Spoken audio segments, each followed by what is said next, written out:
La nouvelle est tombée vers 19 h vendredi soir au moment de la distribution de la feuille de match. Face à Sedan et pour au moins les 5 prochaines rencontres, Jean-Louis Garcia a décidé d'écarter Jean-Daniel Padovani du poste de gardien titulaire au profit de sa doublure depuis le début de saison, Kevin Olimpa. Une première depuis 3 ans et l'arrivée au club du Perpignanais. En conférence de presse d'après-match, le technicien angevin est revenu sur cette petite révolution en évoquant un choix purement sportif. Franchement, si j'estimais que Pado était exceptionnel depuis 6 matchs, je ne vois pas pourquoi j'aurais pris cette décision. J'ai fait un constat, 6 matchs joués depuis le début de saison. J'ai fait une analyse sur les 6 matchs. J'ai trouvé qu'il y avait eu du bon et du moins bon.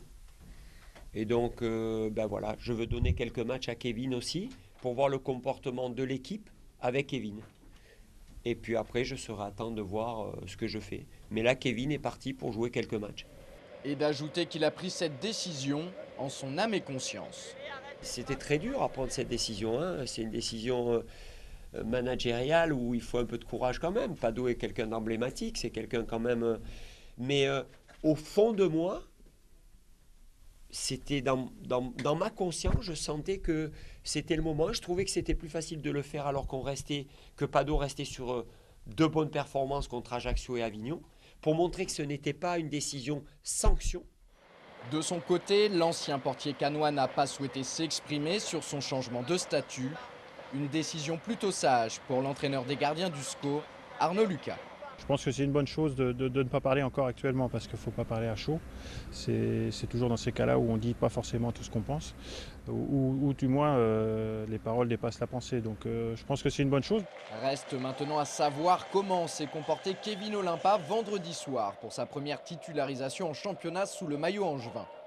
Le joueur prêté par les Girondins de Bordeaux a réalisé une bonne prestation. En première mi-temps, il a commencé par sauver son équipe grâce à cet arrêt réflexe avant de s'incliner sur cette tête d'Enani sans que sa responsabilité soit engagée. Après le repos, Kevin Olimpa a d'abord été hésitant, mais il s'est ensuite bien rattrapé en sortant d'une jolie claquette ce coup franc vicieux qui prenait la direction de la lucarne. C'est correct pour ce que j'ai eu à faire, ça a été. Je pense que bon, j'ai pas eu beaucoup non plus beaucoup d'occasions à sortir, mais ça a été. Malheureusement le but, comme on dit, bon, toujours évitable, mais bon voilà. Et bon, je suis quand même content. Content mais pas entièrement satisfait puisque le SCO a concédé le match nul, un but partout contre les Ardennais. Prince Onyangé avait pourtant ouvert le score dès la 14e minute suite à ce service en retrait de Sébastien Renoir. Mais une nouvelle fois, les Angevins ne sont pas parvenus à concrétiser leur temps fort et n'ont jamais réussi à se mettre à l'abri d'un retour sedanais.